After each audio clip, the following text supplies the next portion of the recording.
시청자 여러분 안녕하십니까? 시사쇼 이것이 정치다. 저는 이상목입니다.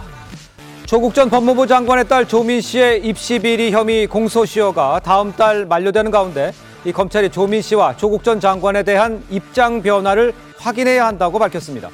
그러니까 조 씨의 반성 여부를 최우선으로 고려를 해서 기소 여부를 결정하겠다. 이런 방침인 겁니다. 자, 이런 가운데 윤석열 대통령 기시다 일본 총리와 정상회담을 갖고 일본 오염수 방류 문제에 대해서 논의를 했습니다. 자세한 내용 잠시 후 전문가들과 함께 좀 짚어보도록 하겠습니다. 인사 나누도록 하겠습니다. 안녕하십니까? 네, 반갑습니다. 자, 먼저 잠시 집중호우 관련 소식부터 좀 점검을 해봐야 될 것 같습니다. 기상청이 충남과 전북에 사흘간 400mm가 넘는 장맛비가 내릴 수 있다고 분석을 했습니다. 정체 전선이 북상하면서 전국적으로 많은 비가 내릴 전망이라서 대비를 단단히 하셔야겠습니다. 자세한 소식 취재 기자를 연결해 보도록 하겠습니다. 자, 박재훈 기자, 수도권 상황 어떻습니까? 네, 수도권에는 내일까지 이틀간 최대 250mm의 집중호우가 예상되는 가운데 서울시는 오늘 오전 9시 반 1단계 비상근무를 발령했습니다. 서울 전역에 호우주의보가 발령됨에 따라 27개 하천은 현재 출입이 모두 통제된 상태입니다. 기상청에 따르면 경기 남부와 강원 남부 내륙에는 모레 오전까지 두 차례에 걸쳐 시간당 30에서 80mm의 매우 강한 비가 내릴 예정인데요. 돌풍과 함께 천둥 번개를 동반할 것으로 보입니다. 충남과 전북의 경우 모레까지 최대 400mm가 넘는 비가 예고돼 있습니다. 기상청은 비구름대의 모양이 동서로는 길고 남북으로는 좁은 형태라 정체 전선이 머무를 경우 누적 강수량이 증가할 가능성이 높다고 설명했습니다. 경기 남부와 강원 남부 내륙, 충북과 경북 북부 내륙도 300mm 이상의 비가 내릴 전망입니다. 장마가 시작된 지난달 25일부터 약 2주간 전국적으로 내린 평균 강수량이 316.8mm인데 그 정도 되는 비가 사흘 만에 더 오는 겁니다. 강원 동해안을 제외한 중부지방과 전북도 100에서 250mm의 강수량을 기록할 전망입니다. 정체 전선은 모레까지 남북으로 오르락 내리락하며 전국에 비를 뿌리고 오는 20일까지 우리나라에 영향을 미칠 예정입니다. 기상청은 지금까지 많은 비로 인해 국토가 젖어 있는 상태라 기반이 약해진 상황이라며 산사태나 낙석 등을 주의해야 한다고 당부했습니다. 지금까지 사회정책부에서 전해드렸습니다. 네, 이번 주말까지는 시청자 여러분 철저히 좀 대비를 하셔야 될 것 같습니다. 이런 상황에서 이제 폴란드를 공식 방문 중인 윤석열 대통령도요, 국내 집중호우와 관련해서 한덕수 국무총리에게 상황을 보고받고 범정부적인 총력 대응을 지시를 했습니다. 자, 먼저 첫 번째 주제 보도록 하겠습니다. 자, 리투아니아에서 나토 정상회의를 마친 윤석열 대통령 폴란드로 이동을 해서 2박 3일 첫 일정을 동포 간담회로 시작을 했습니다. 영상으로 만나보겠습니다.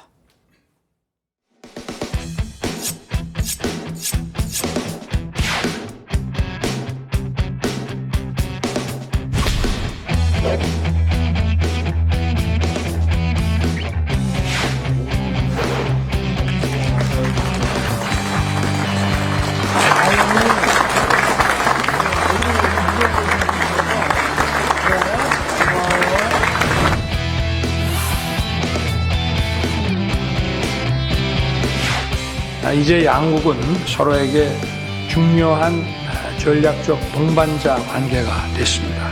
방위산업 또 원자력을 포함한 첨단 분야로 확대되면서 전략적 관계가 한층 더 심화될 것입니다.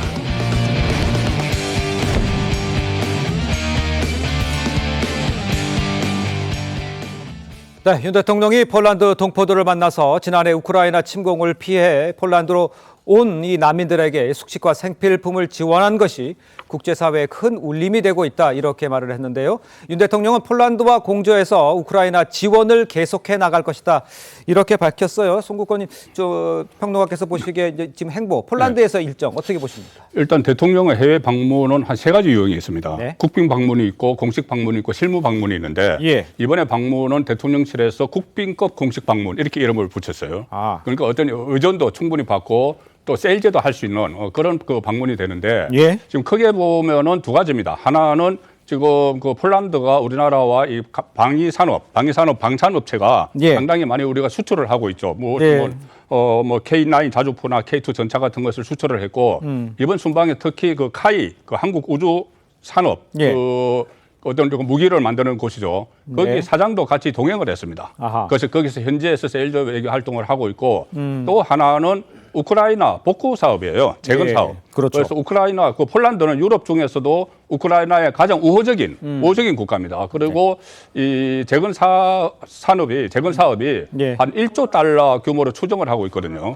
그리고 우리나라는 지금까지 어떤 전쟁 복구 사업, 우리도 직접 경험을 했고, 그렇죠. 그다음에 해외에서도 여러 번 그 경험이 있기 때문에 좀 특장점이 있는 우리나라와 그 예. 폴란드는 우크라이나에 계속 지원을 해왔기 때문에 예. 폴란드가 참여할 부분이 많겠죠. 아. 그러면 한국과 폴란드가 같이 참여를 해서 예. 재건 사업에 나서는 예. 전체 1조 달러 규모인데 상당한 규모죠. 예. 그래서 그런 면에서도 오늘 그 이번에 윤석열 대통령의 폴란드 방문은 상당히 의미가 있다고 볼 수가 있죠. 알겠습니다. 송 평론가님도 언급을 해주셨습니다만 윤 대통령은 이제 폴란드에서 방산과 원전 또 우크라이나 재건 등 이 세일즈 외교에 힘쓴다 이럴 계획입니다. 작년에 한국과 폴란드 전례 없는 규모의 K2 전차, K9 자주포 수출 계획을 맺었었잖아요. 앞으로 좀 더 다각적으로 폴란드와의 관계가 좋아질 거라고 예상을 할 수가 있겠죠, 민영삼 원장님.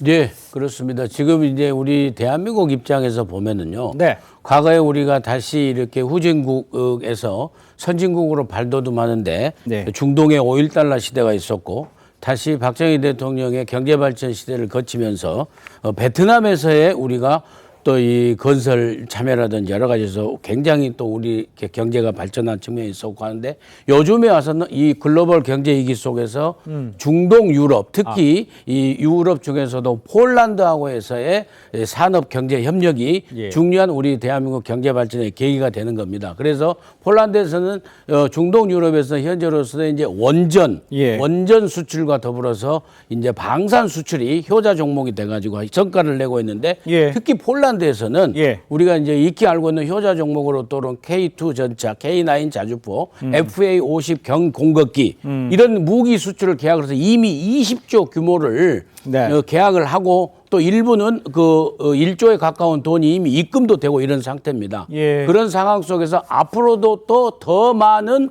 계약과 더 많은 수출을 위해서 이렇게 폴란드하고 협력을 하고 또 방금 또 말씀하신 대로 우크라이나의 재건을 위해서 우크라이나의 인접 국가로서 우크라이나에 가장 큰 영향력을 미친 폴란드하고의 우호적인 관계가 우크라이나 재건 산업에 우리 대한민국이 참여할 수 있는 아주 중요한 긍정적 요인으로 작용할 것이다. 아. 이런 측면에서 윤석열 대통령께서 예. 이번에 폴란드 방문에 있어서는 경제 세일즈 외교에 있어서 폴란드의 역할을 갖다 굉장히 공고히 다지면서 더욱더 진전되게 할 수 있도록 노력하는 게 아닌가. 예. 저는 그렇게 생각합니다. 알겠습니다.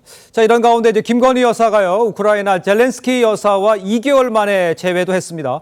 김 여사는 우크라이나 어린이의 그림 국내 전시를 추진하고 가능하면 작품 전시 판매를 통한 모금을 통해서 우크라이나 피난민 돕겠다 이렇게 말을 했는데 우리 정 전 의원께서 김건희 여사의 행보까지는 어떻게 생각을 하고 계십니까? 네, 이날 그 만났던 장소가 굉장히 좀 의미 있었던 것 같습니다. 예. 그래서 우크라이나 센터인데 이게 지난해 6월에 그 유럽연합에서 처음으로 관련되어서 문을 열었던 시설인데요. 예. 특히 그 우크라이나 피난민들에게 자녀의 임시 보육, 또 어린이 교육, 문화 강의, 상담 등을 제공하는 것인데 네. 이곳에 그 어린이들의 그림 전시가 있었다고 합니다. 그 그림 전시를 보고 이제 김 여사가 이런 아이들의 순수한 마음이 느껴져서 그 마음을 또 전하고 싶고 이런 것들을 가능하다면 작품을 또 구매를 해서 예. 기부를 통해서 우크라이나 피난민들에게 지원을 하고 싶다 이런 얘기를 전하기도 했는데요. 네네.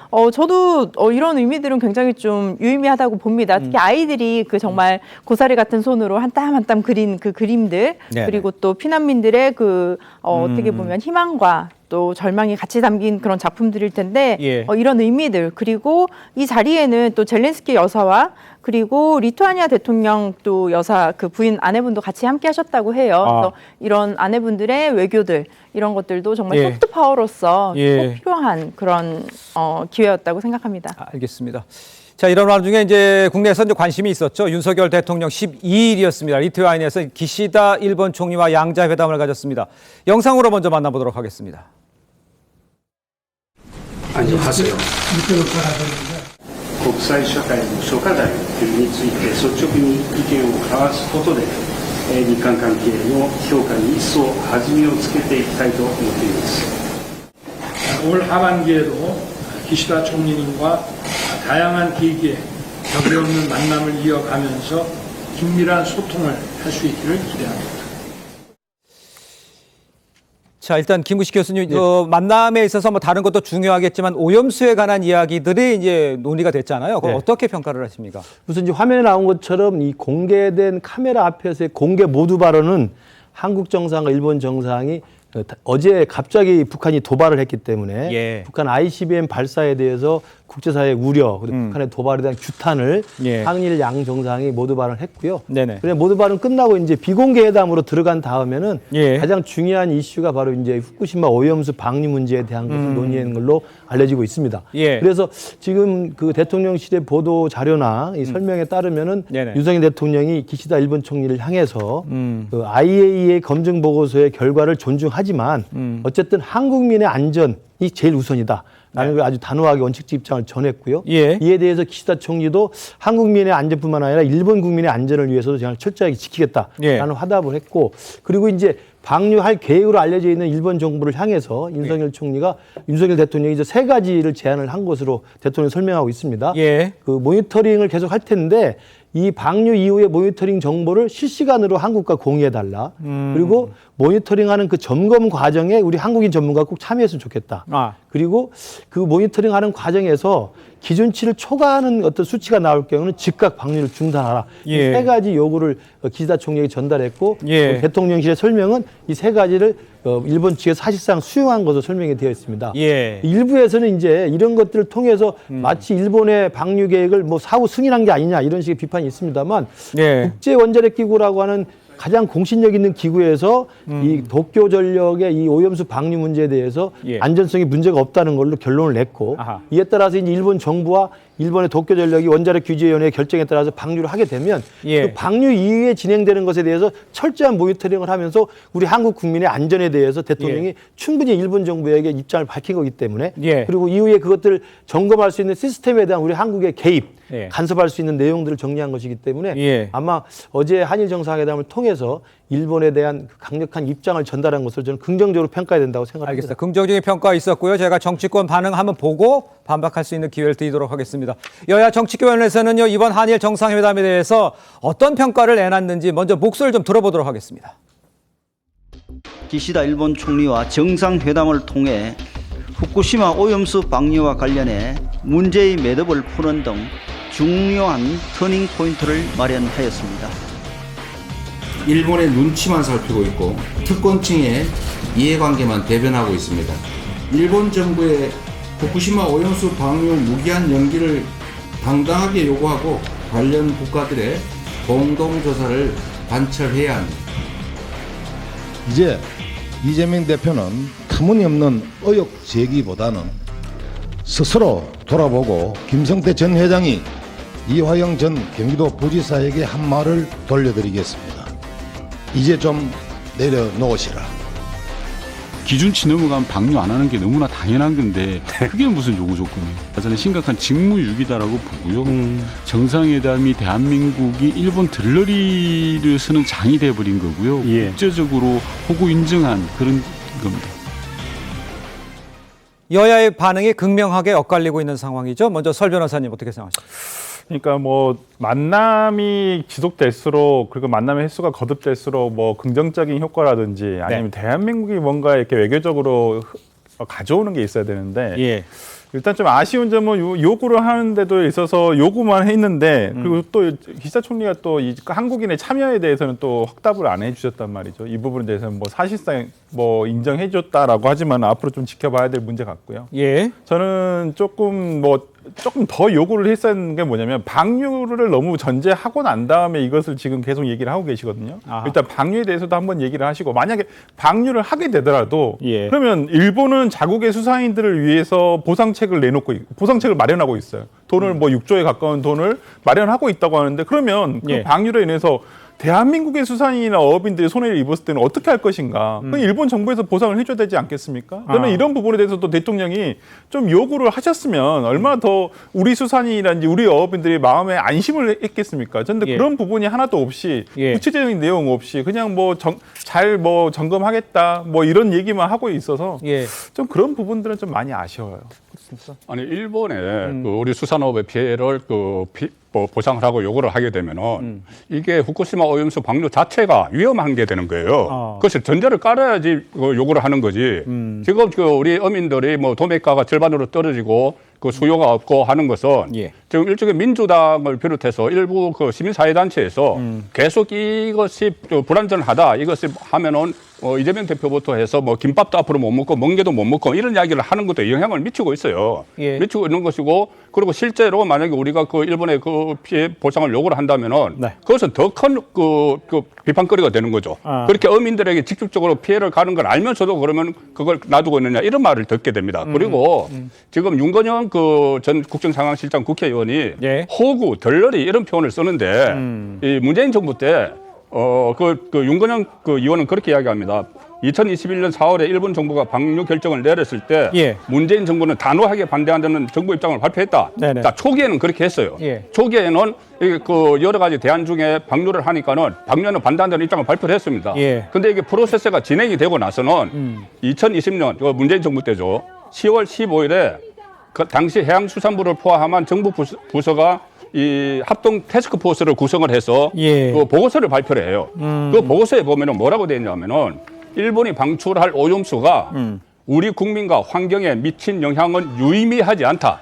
이렇게 보고서를 냅니다. 문재인 정부에서 보고서를 내고 또 알프스 이 성능에 이상이 없다. 이렇게까지 문재인 정부에서 인정을 한 거예요.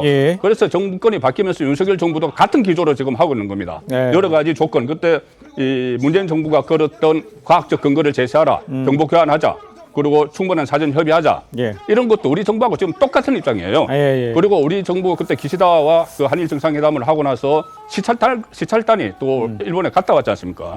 자, 그런 절차들을 다 무시를 하고 청와대 국정상황실장을 지낸 야당 의원이 대통령을 향해서 호구, 덜러리 상당히 부적절한 발언이었다. 알겠습니다. 정의원 의원님. 네, 저도 뭐 그런 단어적인 표현, 지칭하는 표현에 있어서는 어느 정도 좀 부적절했다고 봅니다. 근데 좀 안타까웠던 점은 적어도 윤석열 대통령이 기시다 총리를 만났을 때 대한민국 국민들이 어떤 감정을 느끼고 있는가, 얼마나 불안해하고 있는가, 이 부분에 대해서 어느 정도 좀 언급을 해야 하지 않았을까요?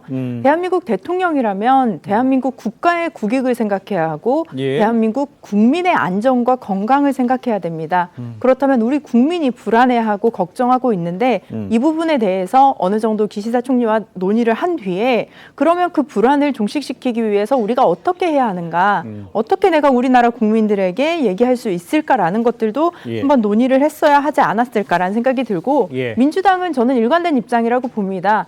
다른 방법이 있습니다. 오염수를 방류하는 방법도 있지만 토양에 매립하는 방법도 있는데요. 굉장히 더 많은 비용이 들어가긴 하지만 그 매립할 수 있는 기술도 있고 능력도 있다고 봅니다. 그렇기 때문에 그런 다른 방법도 또 대통령으로서 제안할 수 있다고 봅니다. 알겠습니다. 여러 가지 이야기들이 나오고 있고 과학적으로 검증에 대한 것도 지금 의견이 좀 엇갈리고 있는 상황이니까요. 그 상황을 좀 지켜보도록 하고요. 자, 저희는 다음 주제로 좀 넘어가 보도록 하겠습니다.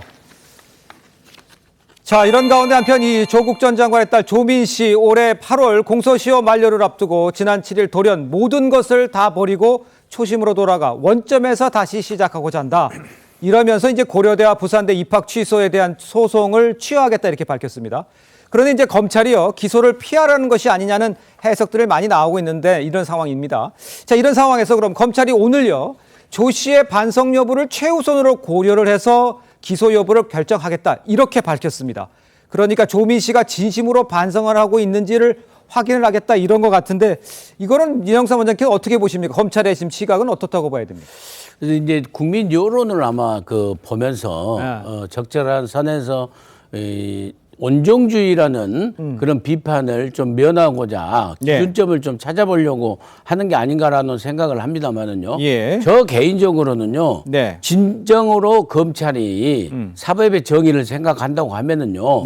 그런 정도가 아니라 정확하게 온정주의를 버리고 떳떳하게 법률적 차원에서 사법적 차원에서 판단을 해야 된다고 봅니다. 그래서 이렇게 해서 물론 뭐 부부가 하면은 뭐 둘 다 구속 안 시킨 사람도 있고 있지 않습니까? 그러니까 분명하게 검찰 입장에서는 기소유예라는 결정을 내리기 위해서 선처를 할 수 있는지 없는지를 정확하게 법률적으로 판단을 하면 되고 그럼에도 불구하고 이게 죄가 중하고 꼭 처벌해야 되겠다라고 생각하는 국민적 정서를 고려가 더 크게 생각해서 재판부에 넘기면은 재판부에서 나중에 뭐 선고유예를 하든 집행유예를 하든 또 그건 재판부에서 알아서 하는 일이라고 저는 생각을 하거든요. 그래서 다시 말씀드리면은 검찰은 오직 법리적 차원에서 판단하고 사회 정의를 같이 고려해야 된다. 저는 그렇게 말씀드리고 싶습니다. 자, 그런데 조민 씨는 지난 2월까지만 해도요, 자신은 떳떳하다면서 혐의를 인정하지 않았습니다. 과거 발언을 함께 들어보도록 하겠습니다. 저는 봉사활동이나 인턴을 하고 나서 받은 것을 학교에다가 제출했습니다. 위조를 한 적도 없습니다. 저는 떳떳합니다. 부끄럽지 않게 살았고요. 표창장으로 의사가 될 수는 없습니다. 이제 저렇게 말을 했다 이제 상황이 바뀐 거죠. 이런 것에 관련해서 검찰은 조 씨가 최근 입장 변화가 어느 정도 있는 것으로 파악하고 있다. 입장 변화를 포함해서 확인할 부분이 있어서 수사팀에서 직접 즉 적절한 방식을 통해서 조사를 해서 확인을 하겠다 이렇게 밝혔습니다.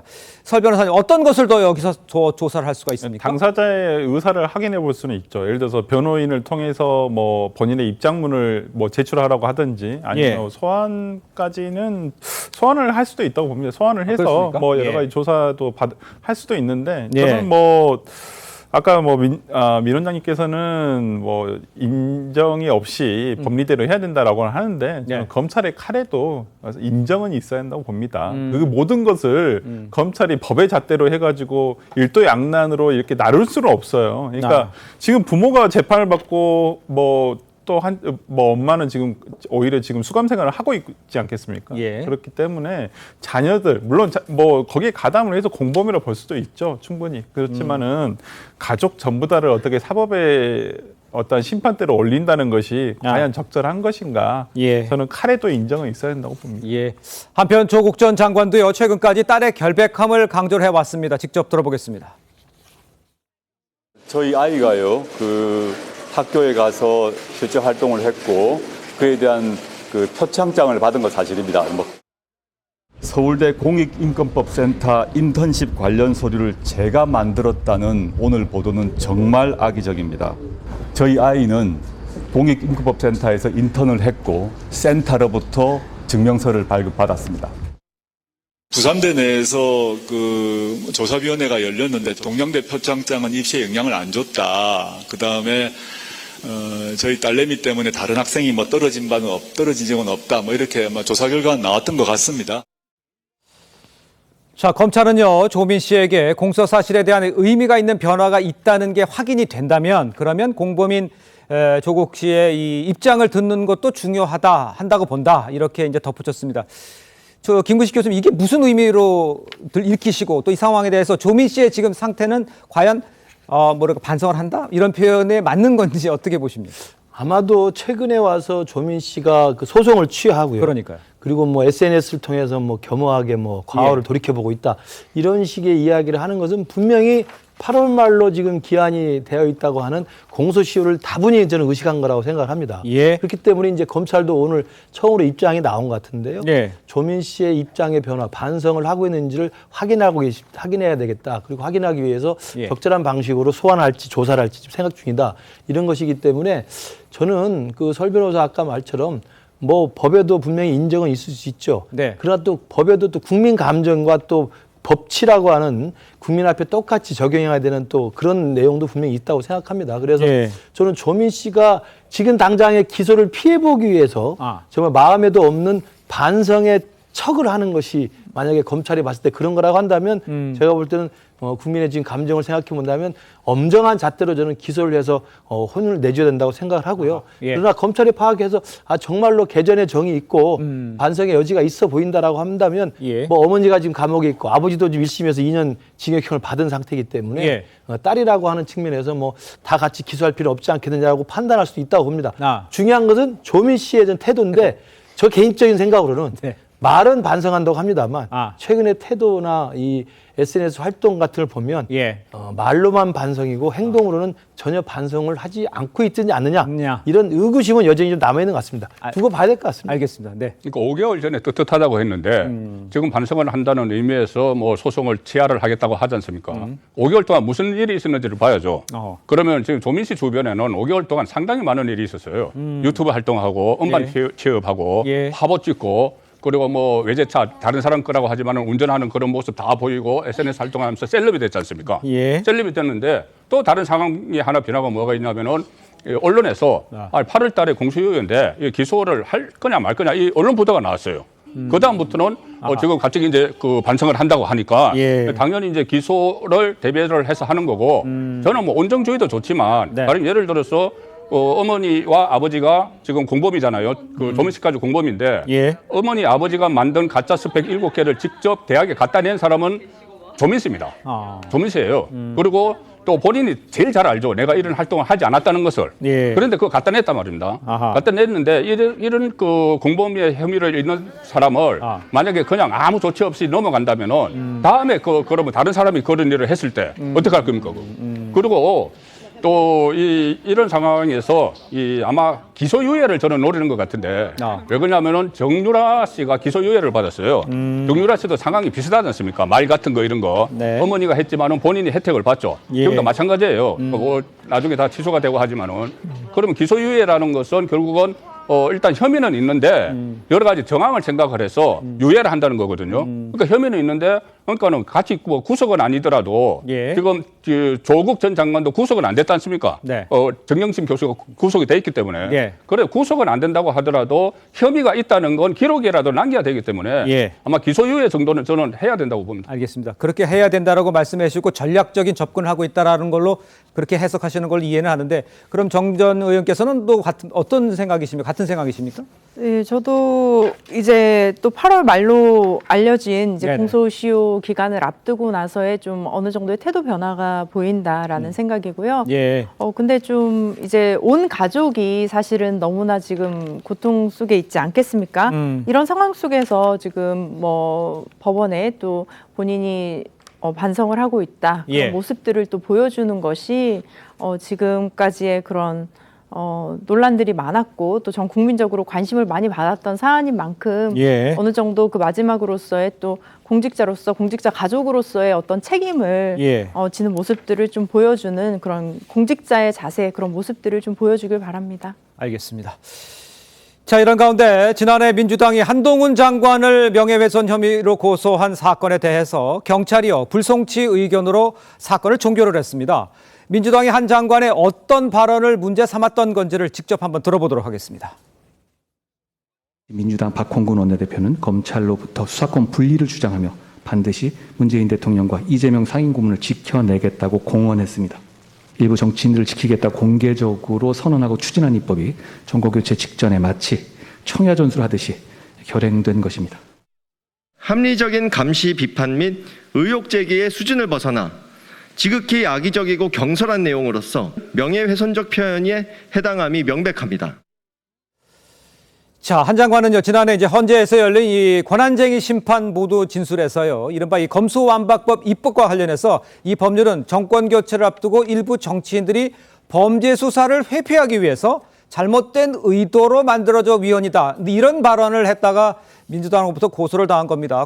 경찰은요, 개인의 의견에 불과하다 이렇게 판단한 것으로 보이는데 설 변호사도 그렇게 판단을 하십니까? 어떻게 이 부분이 상당히 좀 항상 이 정치권에서 명예훼손 관련해가지고 경계선상에 있는 것 같습니다. 이게 굉장히 판례도 굉장히 정립이 많이 돼 있고 그런데 이걸 보통 불송치하거나 예를 들어서 불기소 처분할 때는 대부분 개인 의견으로 이걸 다 하거든요. 근데 이걸 왜 그러냐면 저는 아마 구체적인 사실 적시가 없어서 아마 그랬다라고 좀 판단한 것 같아요. 근데 이게 꼭 그렇게 볼 것이냐라는 부분은 좀 있어서 경찰이 일단은 이 불송치 결정을 했지만은 아마 민주당 고소인으로서 고발인으로서는 아마 이 부분에 대해서 이의 신청을 할 것 같고요. 항고나 재항고를 하지 않을까라는 생각도 들어서 좀 이 부분은 조금 더 이게 종료가 되는 게 아니라 앞으로 좀 더 진행되는 사건이 되지 않을까 그러니까 싶습니다. 애매하다라고 말씀하셨는데 민주당에서 그렇게 할 것이다라는 건 어떤 것을 문제 삼아서 법리적인 판단을 좀 받아봤으니까 민주당에서는 이게 구체적으로 명예훼손을 했다라고 지금 판단을 하는 것이거든요. 그런데 지금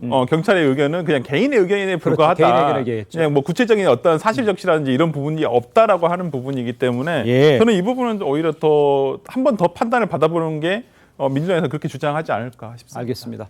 한편 최근 한동훈 장관의 호남 행보를 두고요. 원희룡 장관이 좀 괴로울 거다 이런 말이 나왔습니다. 무슨 말인지 한번 직접 들어보도록 하겠습니다.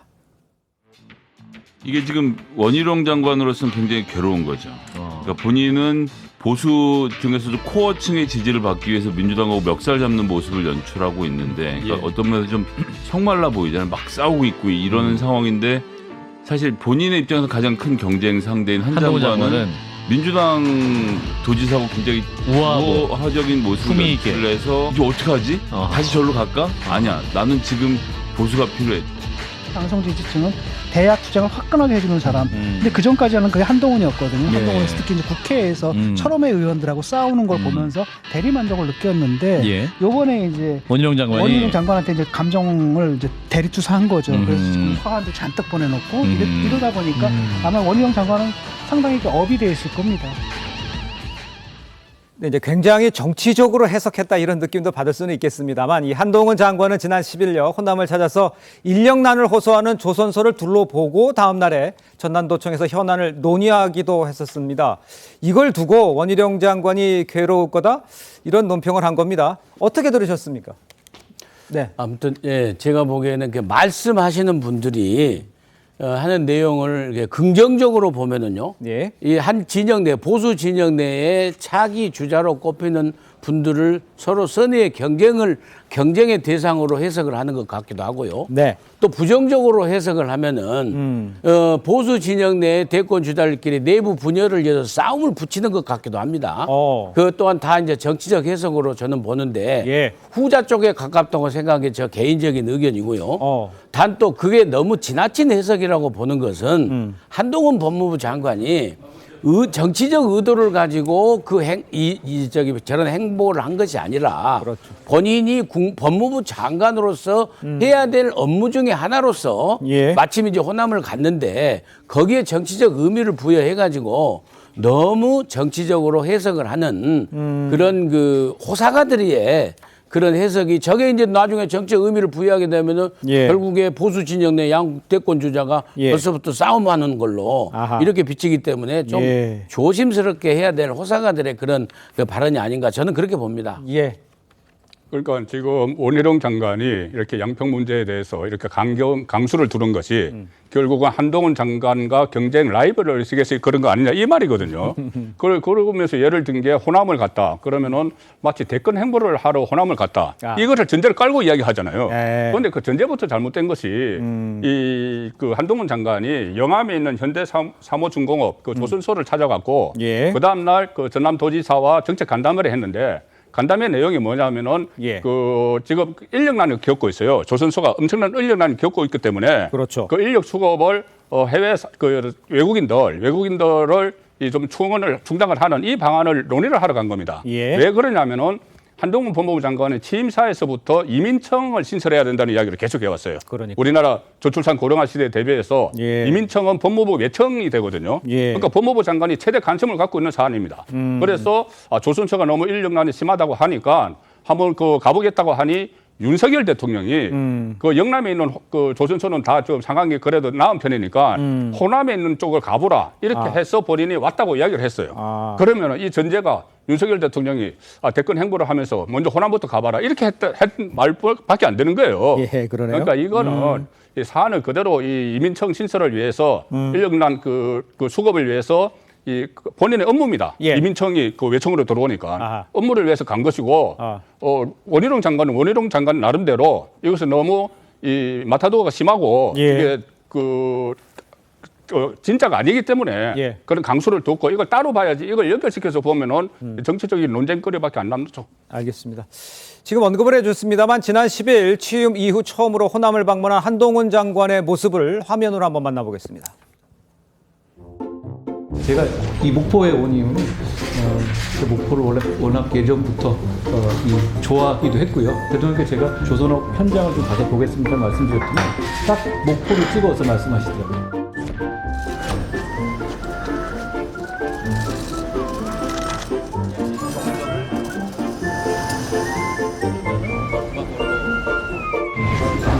안녕하세요.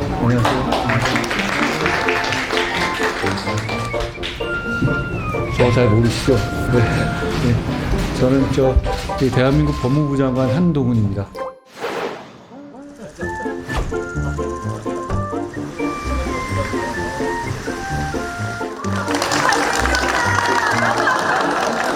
여러분 제가 시킨 거 아니죠?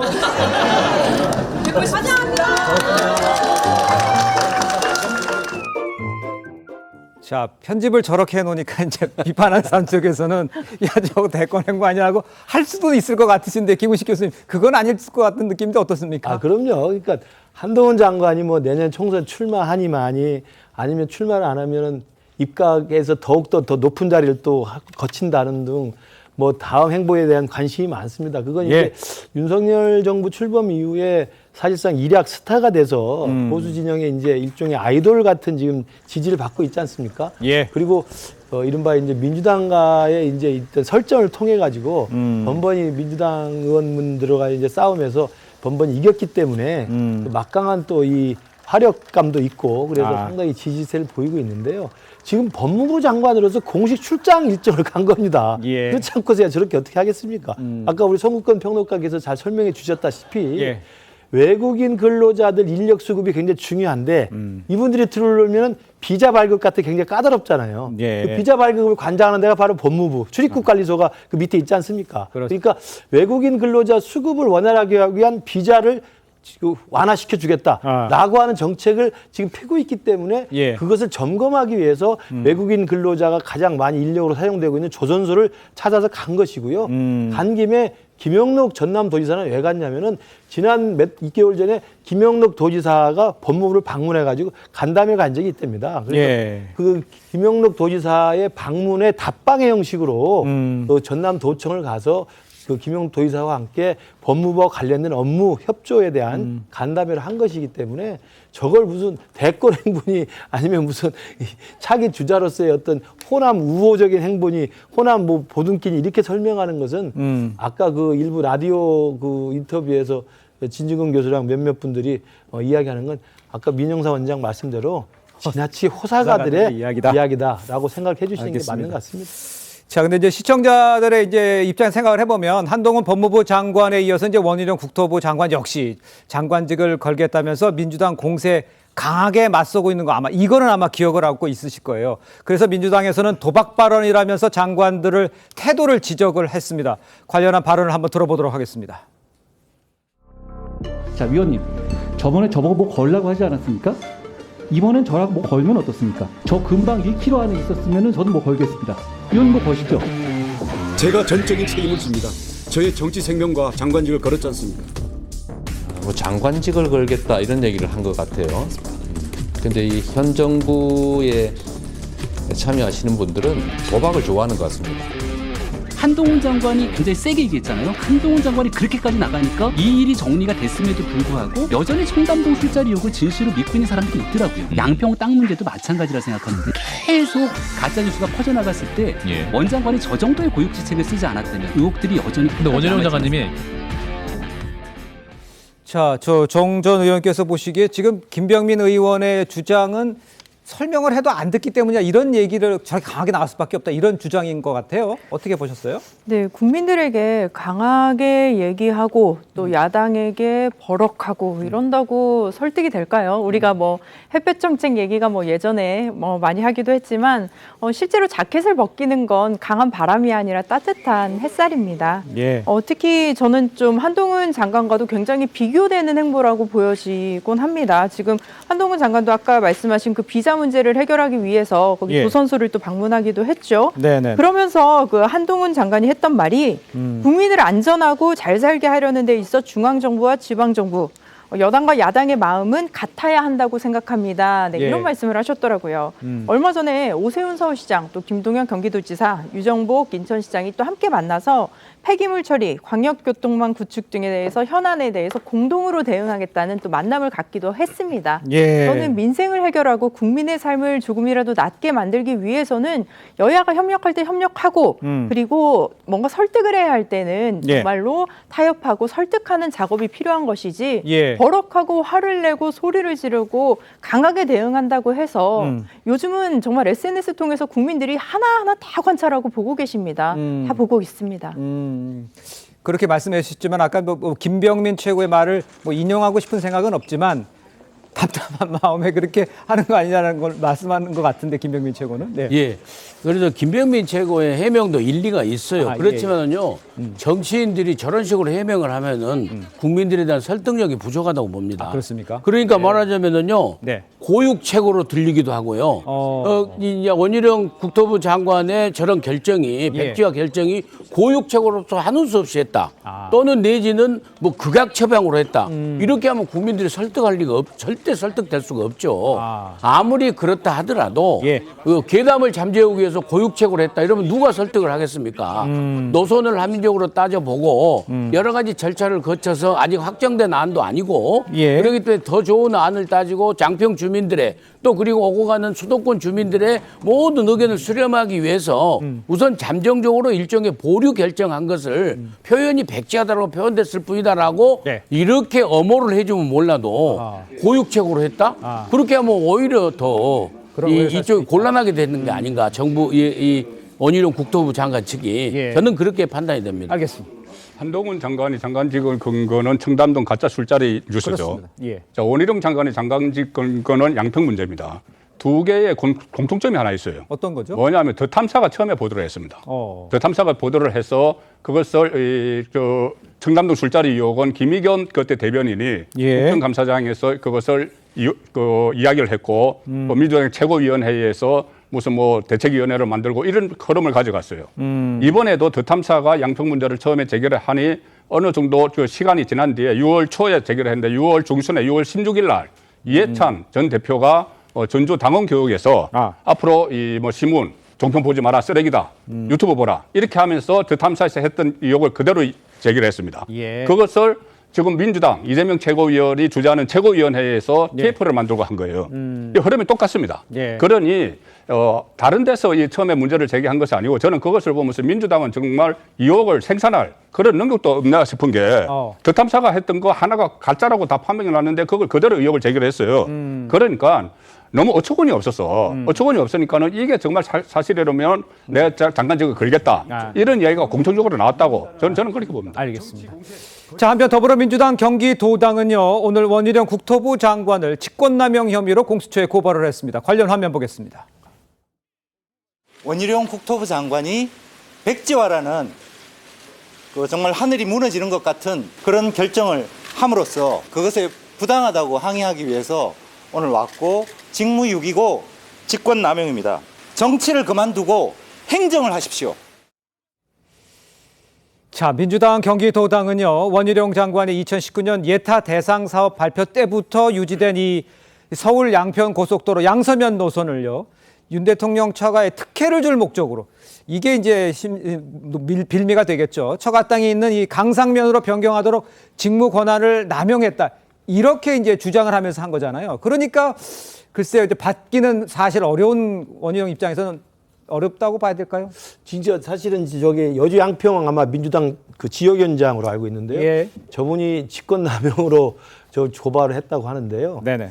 저는 아까 두 분이 설명했습니다만 원희룡 장관이 버럭하면서 이 백지화를 이야기했을 때 이 부분이 뭐 과연 공직자로서 책임 있는 태도냐라고 그 논란이 됩니다만 그렇습니다. 저는 그 상황을 충분히 이해할 수밖에 없는 게 아하. 아까 청담동 술자리 이야기하겠죠. 예. 그다음 후쿠시마 오염수 지금 몇 달째 온 나라가 그것 때문에 지금 공방을 벌이고 있지 않습니까? 예. 그러나 거기에 과학적인 자료, 데이터, 그다음에 과학자들의 전문가들의 설명과 분석이 아무리 설명을 해줘도 그냥 여기는 우물에 독을 타는 겁니다. 방사능 테러입니다. 소금을 못 먹습니다. 멍게 먹으면 안 됩니다. 라고 하는 그냥 괴담 수준으로 그냥 귀를 막고 예. 옵을 가는 그냥 가는 게 민주당의 저는 모습이라고 생각합니다. 예. 저는 지금 이 양평 고속도로 건도 마찬가지로 생각해요. 지금 최재관 위원장이라는 분은 나와서 이게 처가에 특혜를 주기 위해서 강제적으로 직권을 남용해 갖고 변경안을 강압을 시켜서 바뀌었다고 주장을 하면서 낸 건데 예. 지금 보십시오. 지금 몇 주 동안 그 논란을 갖고 합니다만 사실이 다 보도가 되고 팩트 체크가 되지 않습니까? 네. 그 민주당의 애초의 주장 그리고 지금 최재관 지역위원장이 고발한 그 주장은 예. 김건희 여사, 그러니까 대통령 처가에 특혜를 주기 위해서 대통령과 원희룡 장관이 권력이 개입해서 대형 권력형 비리라는 것을 주장하는 겁니다. 그러려면 두 가지가 설명이 돼야 돼요. 예. 처가가 과연 그 땅이 옳을 것이냐에 대한 설명을 해줘야 됩니다. 근데 이미 그게 인터체인지가 아니고 J시트라고 해서 예. 분기점이기 때문에 높은 교각을 세워서 그냥 고속도로에 연결해주는 지나가는 것이지 예. 그 밑에 땅과는 아무 상관없다는 것이 다 입증이 돼 있습니다. 그럼 민주당도 거기가 땅값이 오른다는 이야기 그 이상 설명을 더 못해요. 그 땅값이 오르지 않았다는 건 어떻게 되겠습니까? 예. 그다음 두 번째는 오르든 오르지 않든 상관없이 그렇다면 과연 변경 과정에서 예. 부당하게 권력의 개입이 있었느냐. 그 사실을 어저께 그 원희룡 장관 유튜브에 25분 정도 설명을 했고 조선일보를 비롯해서 모든 언론이 팩트 체크를 해가지고 Q&A를 가지고 설명을 다 하고 있습니다. 예. 애초에 이게 2021년 에타가 통과된 다음부터 네네네. 2022년에 이 그 양평 군수 당시는 이제 군수에서부터 시작해서 강화 IC가 필요한 것들에 대한 예. 국민들의 요구가 있었죠. 그리고 이것이 이른바 애비 타당성이 아니라 본 타당성 조사에 가가지고 용역 발주를 하고 용역 업체에 대한 공고가 났을 때 노선 대안이라는 게 나오는 상황이 다 설명이 됩니다. 예. 그래서 윤석열 정부 출범하고 원희룡 장관이 취임한 3일 만에 예. 그것도 원희룡 장관에게 보고한 게 아니고 국토부에 그 보고서를 제출한 겁니다. 그렇습니다. 그래서 변경된 안을 지금 논의하고 있는 거예요. 예. 논의 중인 상황인 거죠. 그러면 변경안에 대한 검토 과정이 투명하게 다 일목요연하게 타임테이블상으로 설명이 되는데 예. 거기에 어떤 권력이 개입해서 그 곡선으로 휴게했다는 것인지 변경안을 했다는 것인지 예. 설명이 전혀 안 되잖아요. 아. 근데도 계속 주장을 합니다. 예. 그래서 제가 볼 때는 해도 말을 안 들으니 사실로 입증이 돼도 귀 닫고 예. 자기들 이야기만 하고 있으니 예. 한동훈 장관이 이렇게 제1야당이 딴지를 걸 경우에는 이 양평 고속도로를 추진할 수 있는 정책적 안정성을 확보할 수 없다. 그런 생각에서는 당분간 저는 보류한 거라고 생각합니다. 알겠습니다. 설 변호사님께 제가 이렇게 여쭤볼게요. 김우식 교수님 정리를 해주셨습니다. 결론은 뭐냐면 설명을 하고 예타가 이래서 이러이러해서 만들어진 것이고 그 전에 한 것이다. 결코 목적은 김건희 여사 땅이 있어서 그 목적을 특혜줄 목적으로 만든 게 아니다라는 것을 설명을 했는데 지금 이렇게 다시 직권남용으로 호소하는 이 상황 그 설명을 듣지 않는다라는 지적에 대해서는 어떻게 생각하십니까? 설명이 좀 부족했다고 보입니다. 아, 부족한 겁니까? 국토교통부에서 내놓고 있는 해명이라는 것들도 계속 반박 자료들이 나오고 있거든요. 그러니까 뭐 서로 지금 뭐 어찌 보면 국민 여러분께서 또 혼란스러울 정도로 뭐 이게 왔다 갔다 하면서 서로 유리한 주장만 하고 있어요. 그러니까 저는 수사를 통해서라든지 아니면 지금 민주당에서 요구는 국정조사를 통해서 일목요연하게 정말 누구나 국민 누구나 여기에 대해서 의혹을 가지고 있는 국민이나 아니면 의혹을 갖지 않고 있는 국민들이나 다 알아먹을 수 있을 정도의 어떤 좀 정리돼야 되는 시간이 필요하다. 기회가 있어야 된다고 생각을 하거든요. 그러니까 뭐 국민의 입장에서는 민주당이 뭐 얘기를 하면 거기 너는 계속 괴담이다. 왜 선동하느냐 이렇게만 얘기하고 민주당 측에서는 국토부나 국민의힘에서 내놓고 있는 것들이 아니 말이 안 맞지 않느냐라는 얘기를 계속 하고 있어요. 지금 뭐 그러니까 민주당에서 얘기를 하는 것은 아니 그렇게 낙타가 바늘기보다 통과하기 힘들다는 에타를 끝낸 사안에 대해서 왜 이게 2달 만에 어떤 뭐 일부 영역사에서 입으로 이러한 의견이 있다 해서 이것이 바로 바뀌느냐. 근데 그 영역사에 대한 오늘 기자회견이 오후에 있었던 걸로 압니다만은 저도 구체적인 내용은 아직 못 봤습니다만은 어떤 그러한 내용들이 에타 작성하는데 2년이 걸려요. 메타 보고서가 나오는데 그것도 455페이지에 해당하는 그만큼 KDI에서 국가기관에서 하는 것인데 그걸 엎을 만한 그거와 어떤 진짜 55% 이상의 변경안이 얼마나 노선의 변경이 얼마나 내용들이 있었었나 저는 이런 부분에 대해서 서로 주장할 게 아니라 저는 정리하는 시간이 꼭 있었으면 좋겠다 생각합니다. 제가 생각할 때는 한 가지 좀 팩트 체크를 해야 되는 게요. 이 국책 모든 사업에 있어서 예타가 됐다고 그래서 그게 전혀 못 바꾸거나 안 바꾼 건 아니에요. 예, 그 예비 타당성이 있더라도 본 타당성에 가서 얼마든지 바뀔 수 있는 거고 이번에 양평 고속도로 원안에 대해서도 바로 그런 과정이고요. 그렇죠. 또 하나 민주당의 태도에 대해서는 제가 잠깐 짚고 싶은 게 너무나 억지를 쓰고 있는 거예요. 그러니까 예를 들면 버스 안에서 발을 밟아서 싸우게 됐어요. 그럼 발 밟은 사람이 잘못했다면 되는데 이제는요 나중에는 왜 반말하느냐로 싸우거든요. 그러다 보면 나중에 누가 나이가 많냐 저냐 그렇게 싸우는 거예요. 그러니까 계속해서 해명을 하고 해도 계속해서 트집 잡고 또 걸고 넘어지고 또 걸고 넘어지고 하면서 시간 끌게 하면서 국면 전환을 물타기 하는 거예요. 제가 보기에는. 저는 그렇게 생각을 합니다. 알겠습니다. 자, 한편 지난 대선 당시 이른바 이 대장동 1타 강사로 불렸던 원희룡 장관이었죠. 이번에는요 양평 고속도로 1타 강사로 나서서 민주당 공세에 맞섰습니다. 한번 직접 보겠습니다. 영원히 하지 않는다라는 게 아닙니다. 정치 공세, 거짓 선동 그동안에는 먹혔을지 모르지만 윤석열 정부 하에서 특히 원희룡 장관 하에서는 되지 않는다. 양평 주민 여러분 조금 답답하긴 하지만요. 거짓 선동의 오염덩어리를 치워야만 이 길이 갑니다. 민주당의 거짓 선동만 제거가 되고 해결된다면 지금이라도 최적의 안으로 갈 수 있습니다. 고속도로 저도 하고 싶습니다. 자, 직접 보셨습니다만 원희룡 장관은 정치 공세, 거짓 선동 그동안은 먹혔을지 모르지만 윤석열 정부에서는 특히 원희룡 장관 하에서는 되지 않는다. 이렇게 이야기를 했습니다. 이제 조목조목 이제 설명을 한 거죠. 우리 정전 의원께서는 저 설명에 대해서는 어떻게 느끼셨습니까? 네, 일단 저 설명에 대해서도 또 민주당이 이렇게 또 조목조목 반박한 자료들이 있고 아마 조금 더 세부적인 그런 관련된 자료들이 조만간 나올 걸로 저는 이제 생각이 됩니다. 반박 자료가 나온다는 얘기죠? 네, 맞습니다. 네, 근데 제가 가장 궁금한 것 그리고 국민 여러분들도 너무나 많이 궁금하신 것 노선이 변경되었다는 거죠. 그러면 그 노선을 누가 바꿨느냐?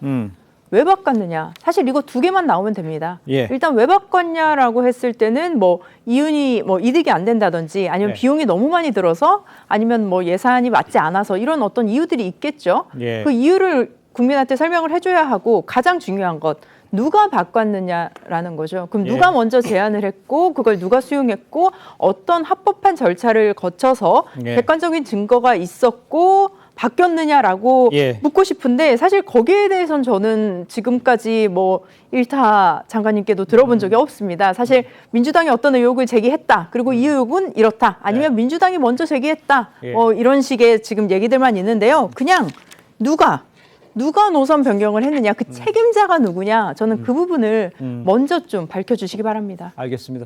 지금 모두 이야기를 해주셨습니다만 결론은 그 양평 주민들이 원하는 안, 또 필요한 안 이런 것들로 만들어져야 된다는 건 모든 분이 공감하고 있습니다. 이 싸움이 어떻게 될지 참 걱정스럽긴 합니다만 지켜보도록 하고요. 저희는 다음 주제로 넘어가 보도록 하겠습니다. 자, 이런 상황에서 문재인 전 대통령과 각을 세우면서 활동을 재개한 이 추미애 전 장관 서울 광진 을 출마 여부에 관심이 지금 모아지고 있습니다. 정치권 발언을 먼저 좀 들어보도록 하겠습니다. 추 장관님이 당대표를 하고 장관까지 했는데 한참 초선 후배 정치인하고 경선하고 이렇게 다툴 것 같진 않아요. 저는 그럴 레벨의 정치인은 아니시라고 생각합니다. 그럴 레벨의 정치인인 것 같은데. 민주당으로 다음 총선 안 나올 수도 있는 거 아니야? 뭐 민주당을 떠나서 정치하실 거라고는 생각하지 않습니다. 자, 광진 을 현재 고민정 의원이 지역구죠. 김한규 민주당 원내대표가 추 전 장관이 한참 후배 정치인하고 다툴 것 같지는 않다.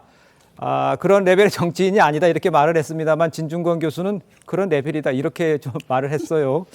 설 변호사께서 보시기에는 저 지역구 어떻습니까? 저도 뭐 추미애 장관님이 저기에서 나올 것 같지는 않습니다. 뭐 고민정 의원이 지금 현역 의원으로 있고 어찌 보면 물려줬지 않습니까? 뭐 물려줬다는 표현이 좀 어불성설이 있을 수도 있겠지만은 어찌됐든 민주당에서 이제 5선의 중진 의원이고 당대표까지 역임했던 정치인이란 말이죠. 저는 그렇다고 한다면 이제는 당을 위해서 솔선수범하셔야 될 때가 아닌가. 오히려 민주당의 험지인 곳으로 가셔서 거기를 당의 어떤 외연 확장을 위해서 노력을 하시는 모습을 보여준다고 한다면 그 누구도 어떤 그 본인의 진정성 이런 부분을 의심하지 않을 거라고 생각하기 때문에 저는 광진도 뭐 그렇다고 뭐 광진을이 무조건 민주당이 된다 이렇게 생각하지는 않습니다만은 그것보다는 오히려 지금 민주당이 그동안 취약 지역으로 뭐 꼽았던 그곳으로 나가셔가지고 출마하셔서 오히려 성과를 거두시는 게 민주당을 위해서 훨씬 더 좋다고 생각합니다. 험지로 나가서 결정해라. 알겠습니다. 자, 현재 광진을을 지역구로 두고 있는 고민정 의원은 어떻게 생각하고 있는지 한번 들어보도록 하겠습니다. 지역구가 추미애 전 장관 지역구였잖아요. 한동안은 한동훈 장관이 광진을로 출마하는 거 아니냐 언론에서도 자꾸 물어보시던데 저로서는 누가 오시든 자신 있다 이 말씀만 드리겠습니다. 저는 오히려 그 수십 년 동안 그 지역에서 갈고 닦은 노하우들을 전수해 주실 거라고 저는 생각합니다. 뭐 하시겠다고 하면 뭐 저로서는 뭐 막을 도리는 없죠. 추미애 전 장관이 광진을 공천 신청할 거로 예상하고 계세요? 별로 그렇게 가능성 높게 보지는 않아요. 그래요? 추 장관님은 예전부터 당대표를 하셨기 때문에 그런 큰 그림 속에서 본인이 이제 말로써 어떤 위치에 서는 게 맞을지를 고민하시게 될 거다. 자, 정전 의원께서는 어떻게 생각하십니까? 네, 뭐 그 지역에서 굉장히 오랜 시간 저는 신뢰를 받았다고 들었습니다. 그렇죠? 그래서 그리고 지역 주민들도 굉장히 추 전 장관에 대해서 너무나 그 좋은 정치인이었다라고 평가를 하기도 하고요. 하지만 지금 고민정 의원이 또 현재 최고위원으로서 우리 당의 또 역할을 톡톡히 잘하고 있기 때문에 그 지역을 가는 거는 저도 좀 맞지 않다고 보고 특히 추 전 장관 같은 경우는 인지도도 좀 많이 높지 않습니까? 그렇기 때문에 좀 제 개인적으로도 어떤 좀 민주당의 어려운 지역, 또 뭐 본인이 연고가 있는 지역들 이런 지역들을 만약에 출마를 하게 된다면 그런 지역에 간다든지 아니면 우리 당을 위해서 헌신할 수 있는 그런 지역들 그리고 그런 방법들을 조금 더 고민해 주셨으면 하는 바람이 있습니다. 특히 저는 그 추미애 전 장관뿐만 아니라 그 문재인 정부 때 또 훌륭한 일을 하셨던 분들이 있죠. 그 역할을 감당하셨고 큰 일들을 하셨던 그 공직자분들도 많이 계신데요. 아마 이번 총선에서 준비하시는 분들도 또 많은 걸로 또 알고 있습니다. 그래서 그런 분들이 있는데 그런 저는 민주당의 훌륭한 자원들이 지금은 조금 많이 위축되어 있는 상황인 것 같습니다. 또 야당이기도 하고요. 어떤 충분한 본인들의 역량을 발휘할 수 있는 자리에 없는 것 같은데 각각의 전국적인 어떤 지역에 들어가서 본인들의 연고가 있고 또 그 의미가 있고 또 명분이 있는 지역에 출마를 하길 바라고요. 그리고 그 지역에서 열심히 지역 주민들과 소통을 해서 정말 나은 대한민국을 위해서 뛰길 바랍니다. 알겠습니다. 출마할 것이라는 데에 대해서는 의견이 좀 모아지는 것 같은데 광진을은 아닌 것 같다는 얘기인데 송국권 평론가는 어떻게 보세요? 저는 지금 광진을 출마하기 위해서 최근에 이 행보를 보인다고 보는 것이 왜 그러냐면은 이 중진 의원들이 한번 자리를 비웠다가 그 자리에 다시 가는 경우 비일비재합니다. 그 마포의 정청래 의원 같은 경우도 손혜원 의원에게 한번 줬다가 가져갔잖아요. 그리고 본인의 지역구라는 것이 국회의원들에게는 어제 생명 같은 건데 그리고 또 특히 지금 고민정 의원은 문재인 정부 때 대변인을 했죠. 그리고 지금도 문재인 전 대통령의 대변인 역할을 거의 하고 있어요. 그런데 생각해 보시면 최근에 추미애 장관이 문재인 전 대통령을 직격을 했습니다. 문재인, 이낙연 이 두 사람이 윤석열 총장을 당시 검찰총장을 내치지 않고 본인을 내쳤기 때문에 결국은 윤석열 정권을 탄생을 시켰다. 그 책임론 그러니까 윤석열 정부 그 1등 공신은 추미애 전 장관 본인이 아니고 문재인, 이낙연이다. 이렇게 하면서 문재인 전 대통령과 각을 세우고 있지 않습니까?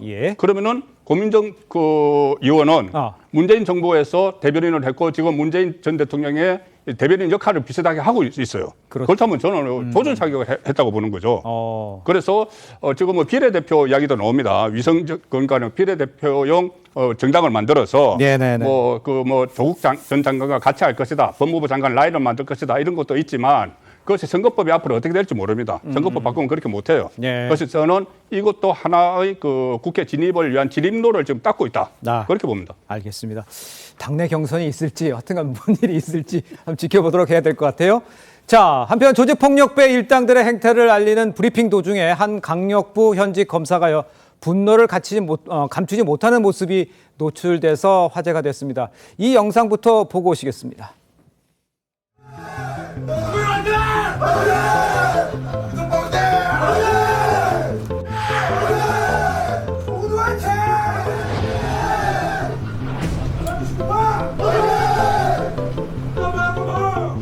최근에는 뭐 소위 MZ 세대라고 보시는데 폭력 조직들 간에 전국 단위로 연대하고 있었습니다.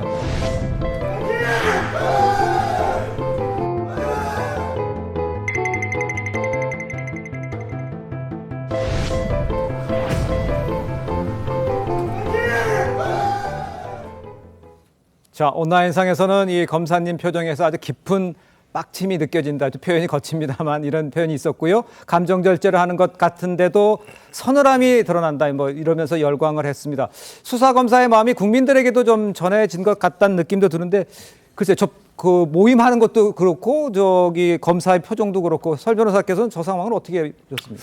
정말 좀 심각할 정도로 우려스럽습니다. 그러니까요. 최근에는 뭐 유튜브라는 어떤 매체를 통해서 이런 뭐 우리가 소위 말하는 깡패, 조폭들이 오히려 버젓이 이걸 활동을 하고 있어요. 또 유튜브 활동을 통해서 수익을 거둬들이고 하고 또 그런 부분에 대해서 또 열광하는 또 사람들이 있거든요. 저는 이런 것들이 이게 정상인가?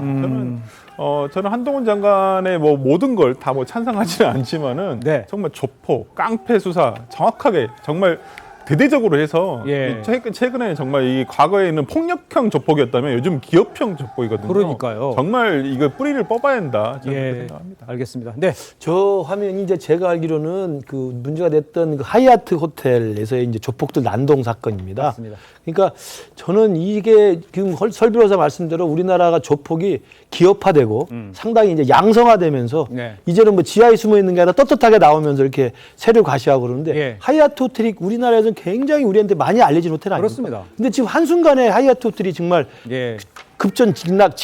급전직하했습니다. 추락해 버렸는데 그 이후로 시작은 이른바 KH 그룹이라고 하는 그 배모 씨라고 하는 사람이 조폭들의 돈을 이용해 가지고 이 하얏트 호텔을 인수하면서 생긴 거거든요. 맞습니다. 그러면서 그때부터 하얏트 호텔 그 고급스러운 호텔이 이 깍두기 머리한 이 조폭들이 등장하면서 헬스클럽 다니고 식당에서 밥 먹고 이러고 다니기 시작했던 거예요. 저는 제가 볼 때 저 장면도 아마 호텔 안에서의 저는 회식 장면으로 보입니다. 그러니 저 검사가 봤을 때는 얼마나 이게 열 받았겠습니까? 그래서 우리 대한민국 조폭이 정말 너무나 지금 그 기세 등등하다. 그런 면에서 이 하얏트 호텔이라는 오랜 역사를 가진 호텔마저 집어삼킬 정도고 완전히 난장판을 만들어놨기 때문에 정말 경각심을 가져야 된다고 생각합니다. 알겠습니다. 양성화라기보다는 이 법의 테두리 안에 보호막을 쓰고서 할 법을 하고 있다. 이렇게 이해를 하면 될 것 같습니다. 한동훈 장관은 올해 신년사 등에서 무엇보다 조폭 범죄 반드시 뿌리 뽑아야 한다. 이렇게 강조를 했습니다. 함께 들어보도록 하겠습니다. 경제 질서를 어지럽히고 약한 사람 괴롭히는 조직폭력 범죄를 반드시 뿌리 뽑읍시다. 우리나라가 조직폭력배들이 백주대낮에 활보하고 정치인 뒷배로 기업인 행세하면서 국민을 괴롭히는 나라가 되어서는 안 됩니다. 저는 2023년 대한민국의 깡패와 마약은 공공의 적이라고 생각합니다. 강력하게 단속해야 맞다고 생각합니다. 그런 차원에서 할 수 있는 일을 모두 다 할 것이라는 약속을 드립니다. 알겠습니다. 저런 반드시 사라져야 할 것이라고 생각을 같이 하게 됩니다. 자, 다음은요. 분당설에 휩싸인 민주당 이야기를 좀 해봐야 할 것 같습니다. 이상민 더불어민주당 의원이요. 유쾌한 결별을 언급을 하면서 분당설에 불을 지폈습니다. 그러자 당 지도부 이 의원의 발언에 해당 행위에 해당한다. 이렇게 엄중 경고 조치를 내렸습니다. 관련 영상 함께 보겠습니다. 손잡는 척 그렇게 연출하는 그런 모습은 저는 국민들께서 금방 알아채리실 거라고 생각되고요. 유쾌한 결별도 각오하고 해야 되지 않겠습니까? 이상민 의원의 발언이 도를 넘고 있다. 명백한 해당 행위이기 때문에 당 지도부가 엄중 경고하기로 했다는 말씀. 이상민 의원이 발언에 대해서 경고하셨다고 했는데 뭐 당을 분열시킨다는 그런 판단이 있었던 걸까요? 아까 대변인이 충분히 설명했을 것 같습니다. 자, 지도부의 만장일치 결정이었다고 합니다. 자, 그러다 보니까 이상민 의원에 대한 이 엄중 경고 조치 뒤에는 이재명 대표의 뜻이 강하게 반영된 것 아니냐 이런 해석도 나오고 있고 대체로 그렇게 해석하는 사람들이 많습니다. 정전 의원께서는 어떻게 평가하십니까? 네, 제가 지금 민주당에서 20살 때부터 민주당 활동을 했는데요. 지금 한 20년 정도 지금 당 생활을 하고 있습니다. 근데 대학교 때부터 이제 들었던 말이 선배들이 진보는 분열해서 망하고 보수는 부패해서 망한다. 뭐 이런 얘기를 하면서 우리 절대 분열하면 안 된다. 그리고 우리가 다양한 생각을 가진 스펙트럼이 넓은 정당은 맞습니다. 그래서 다양한 소리를 낼 수 있고 그 장점으로는 다양한 국민들의 의사를 대변할 수 있는 정당이 될 수 있는 거죠. 그건 너무나 긍정적이고 민주적인 정당이라고 볼 수 있는데 그럼에도 불구하고 뭐 분당이라든지 당이 정말 앞으로 위기 속에 빠졌을 때에 어떤 말을 할 수 있느냐는 우리가 어느 정도 판단해 볼 수 있을 것 같습니다. 그렇기 때문에 뭐 지도부에서 경고 조치다 이거 자체만으로도 저도 자세한 내막은 알지 못하기 때문에 섣불리 말씀드리긴 어렵지만 적어도 우리 당에 있다면 그리고 민주당 소속의 당적을 가지고 있다면 당 안에서 자유롭게 토론을 하되 내가 당을 지키고 우리 당과 하나가 되어서 내가 당이고 정말 당이 나다 뭐 이런 마음을 가지고 당원으로서의 그런 삶의 자세를 또 가져야 하지 않나라는 생각도 해봅니다. 그러니까 그 말씀은 이상민 의원의 발언이 과하다고 해석하시는 겁니까? 아니면 과하지 않다고 보시는 거예요? 저는 어느 정도 좀 그 수준에 있어서 좀 돈은 좀 지나치지 않았나, 좀 조심스럽진 않았다라고 좀 판단할 수 있을 것 같습니다. 알겠습니다. 자, 그런데 지도부의 경고 조치에 이상민 의원은 황당하다는 입장입니다. 직접적으로 탈당이라는 표현을 쓰지 않았다고 했습니다. 이 의원은 싸움을 할 바에는 유쾌한 결별을 각오해야 된다. 이렇게 말했다고 이제 하는 거잖아요. 전 녹취도 있습니다만 여기에 대해서 어떻게 생각하십니까, 민영사님? 예, 그래서 이상민 의원의 입장에서 황당하다라고 얘기를 하면서 예를 들었더라고요. 그래서 학생들에게 부모님께서 그 자식에게 죽어라 공부해라 그러면은 죽으란 얘기가 아니라 공부를 열심히 하라는 얘기인데 이거 죽어라고 했다라고 막말했다고 그래가지고 처벌을 한 게 아니라는 비유를 했는데 저는 참 적절하다고 보고요. 제가 생각할 적에는 그게 쓴소리인지 내부 총질인지 정말 당을 위한 사랑의 애정어린 노래에서 정말 고언인지는요. 그 조직체의 구성원들 다수의 구성원들이 결정한다고 봐요. 그 조직체의 운영 권한을 갖고 있는 소수의 지도부가 선한 지도자의 모습을 보여주지 않고 그 방향과는 거리가 먼 결정들을 하면은 결국에는 그 쓴소리를 그 내부 총질로 보고 저렇게까지 그 지인계까지 가는 그런 모습이 아닌가 하는 측면에서 민주당의 이번 결정은 제 개인적으로 생각으로는요. 민심과 또 이 민주당을 구성하는 다수의 구성원들하고 목소리하고는 좀 거리가 있는 소수 지도부의 결정이 아닌가. 저는 그렇게 해석을 합니다. 일단 이상민 의원 같은 경우에 쓴소리 또 소신 있는 발언을 계속 해왔었어요. 과거에도. 이런 상황에서 만약에 지도부가 만약 여기에 대해서 뭐 징계를 내린다거나 하고 언급이 있었습니다만 그런 경우가 내리면은 어떻게 될 것 같습니까? 이 상황은?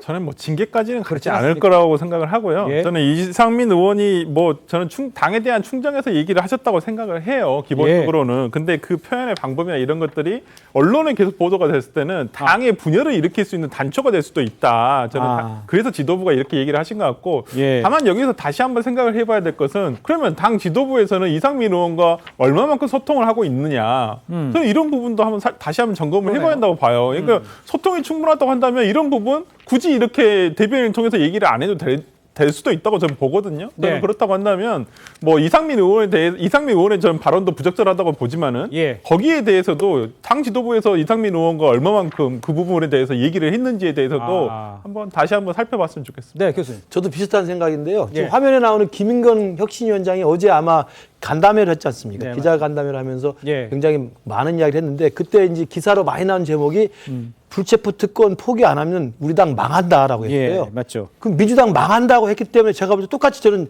징계 대상이 되거나 공개 경고를 받아야 됩니다. 그렇지 않습니까? 지금 이렇게 혁신하지 않으면 망합니다라고 분명히 이야기했습니다. 이상민 의원 한 이야기가 저는 그런 충정이 똑같다고 생각해요. 이렇게 해서 지금 사법 리스크, 돈봉투 리스크, 그다음에 당대표의 지금 재판 이런 걸 생각해서 빨리 혁신하지 않으면 힘들고 친명 밀면 이렇게 싸우면 결국 어떻게 될지 모른다. 빨리 제대로 가자. 라는 이야기를 하면서 그런 이야기를 한 거 아닙니까? 근데 김인길 혁신위원장이 기자간담회에서 우리 혁신안 받아들이지 않으면 당 망합니다. 라고 해서 그 당 망했다는 말만 트집 잡아서 경고를 하면 됩니까? 저는 그건 아니라고 봅니다. 알겠습니다. 정말 지금 있는 이재명 대표의 지도부는 좀 현명하다는 생각이 듭니다. 알겠습니다. 자, 이상민 의원요. 유쾌한 결별 발언 외에도 20명 이상 탈당에 동참할 가능성이 있다 이런 취지의 발언을 한 것으로 이 발언한 것도 이 당의 경고 조치에 결정적이었다 이런 말이 나옵니다. 어떤 이야기인지 이상민 의원 발언과 함께 이에 대한 최재성 전 청와대 정무수석 반응까지 함께 듣겠습니다. 원내교섭단체 20명 이상 그 정도의 분당이 될 거라고 보세요? 싸워서 소모적으로 에너지를 소비하느니 분당. 각자의 길을 가고 20명 이상이 될 수 있다고 보세요? 상황에 따라서는요. 이상민 의원이 뭐 20명도 필요 없어요. 5명이라도 한번 얘기를 해보면 소설이라고 하기에도 너무 자기적인 얘기를 하니 정치적으로는 당에서는 경고를 하는 것이 맞다고 봅니다. 자, 송국은 평론가님 어떻게 들으셨어요? 저는 20명은 몰라도 5명은 이름이 떠오릅니다. 이상민, 제 생각에. 뭐 누구라고는 얘기하지 마시는데. 예, 그걸 5명 이상이 떠올라요. 떠오르는데 지금 유쾌한 결별 이 이야기 정도의 이야기는 계속 해왔습니다. 이상민 의원이 해왔는데 제가 왜 저렇게 민감하게 반응을 하느냐. 그 아마 그 이재명 대표의 뜻일 텐데 이낙연 전 대표가 귀국했기 때문이에요. 이낙연 전 대표가 귀국을 해서 지금 분당을 한다는 이야기가 있고 실제로 두 사람의 만남도 지금 한 20일 됐는데 성사도 안 되고 만나기로 했다가 비가 많이 온다고 해서 만나지 않고 그 대신 이낙연 전 대표는 김혜영 전 의원을 만났어요. 그러니까요. 김혜영 전 의원은 이재명 대표 사퇴를 하라고 요구를 하는 사람입니다. 그래서 지금 이재명 대표 입장에서는 상당히 민감해 있어요. 이 이낙연 전 대표가 귀국한 이후에. 그런데 그전에는 뭐 유쾌한 결별 이 정도는 좀 받아들이는 여유가 있었지만 지금 상황에서는 분당 이야기가 계속 오고 또 어떤 지금 결정적인 순간이 다가오고 있다고 느낄 거예요. 아마 정치적으로. 그렇기 때문에 이 정도 이야기도 지금 용납을 하지 못하는 이재명 대표 입장에서는 그런 상황이 된 것이 읽혀지는 대목이죠. 알겠습니다. 자, 이런 상황에 아까 김근식 교수도 언급을 해주셨습니다만 이 민주당 혁신위원회가 1호 쇄신안으로 요구한 이 전체 의원의 불체포 특권 포기 선언을 놓고요. 민주당이 오늘 의원총회를 열고 추인을 시도했는데 어떤 결과가 나왔는지 하치 한번 보도록 하겠습니다. 혁신위원회가 제안한 불체포 특권 포기 1호 안건에 대한 여러 제안과 의견이 있었습니다. 다양한 의견들이 있었음에도 불구하고 의원총회 시간이 비교적 짧았습니다. 그래서 다음 의원총회를 포함해서 이 문제는 중요한 안건으로 우선순위 안건으로 논의를 이어가기로 했습니다. 자, 전체적으로 보면요. 박광원 원내대표가 의원총회에서 쇄신안을 추인해 주시기를 바란다. 이렇게까지 얘기를 했습니다. 그런데 혁신에 힘을 실었지만 결국 1호 쇄신안 보류가 됐어요. 뭐가 문제라고 보십니까? 설 변호사. 저는 태생적 한계라고 좀 봐요. 태생적 한계. 혁신위가 가지고 있는 태생적 한계가 뭐냐면 일단 혁신위가 힘을 갖기 위해서는 정권이 갔었어야 돼요. 예를 들어서 정권 혁신이라고 하는 제일 처음에 이재명 당대표가 이런 부분에 대해서 좀 힘을 실어줬어야 되는데 그냥 이 혁신위원회가 기존에 있었던 어떤 장경태 의원이 했던 혁신위원회인지 어떤 이런 혁신 아이디어를 하나 얻어보겠다. 저는 이러한 부분에 있어서 어찌 보면 지금의 그 혁신위원회가 내놓고 있는 안들이 어떤 힘을 발휘하지 못하는 이유가 그런 거라고 봅니다. 예를 들어서 정권 혁신이다라고 있었으면 아마 이게 뭐 어떤 바로 의원총회라든지 의원들한테 바로 이게 효과가 있었을 텐데 지금은 거의 아이디어 제안 수준밖에 안 되거든요. 저는 그런 면에서라면 당에서 혁신위에서 정말 혁신위가 당을 위해서 해주길 바란다고 한다면 지금보다는 더 많은 권한이 가야 됩니다. 그렇지 않으면 지금 이상의 어떤 힘을 발휘하기는 너무 힘듭니다. 저는 그렇기 때문에 조금 더 당에서 의총에서 다음 의총에서는 이런 부분들에서 받아들이고 그다음에 혁신위에 대한 권한을 조금 더 확대하는 방향을 가는 게 맞지 않나 싶습니다. 자, 어제 이제 김은경 혁신위원장 당 지도부를 향해서 불체포 특권 포기 안 받는다면 당이 망한다. 공개적인 압박에 나섰습니다. 같이 한번 들어보도록 하겠습니다. 안 받으면은 민주당 망합니다. 망한다는 거 본인들이 지금 목 앞에 와 있어서 체감하고 있을 건데 지금 마지막 그렇게 힘겨루기 하는 것이라고 저는 보여지고요. 자, 민영삼 위원님, 저 상황을 어떻게 평가를 보고 계십니까? 그러니까 김은경 혁신위원장으로서는 정말 그 절대절명의 그런 하소연이라고 생각을 해요. 그런데 그걸 국회의원 다수가 아예 그 받아들이지 않고 보류를 했는데 기본적인 책임은 이재명 대표한테 있다고 봅니다. 예, 제가 생각해도 태생적 한계라고 보는데요. 그 혁신의 태생적 한계라는 것은 결국에 이재명 대표가 한계를 지어준 거다. 예, 그래서 아주 확실하게 저승사자에 준하는 권한을 가지고 당의 사활을 한번 바꿔봐라는 정권을 줘야 되는데 그게 안 되니까는 안 된다고 봅니다. 알겠습니다. 자, 저는 1분 후에 다시 돌아오도록 하겠습니다. 네, 대한민국 이슈의 중심 시사쇼 이것이 정치다 여기까지입니다. 저는 내일 다시 찾아뵙겠습니다. 고맙습니다.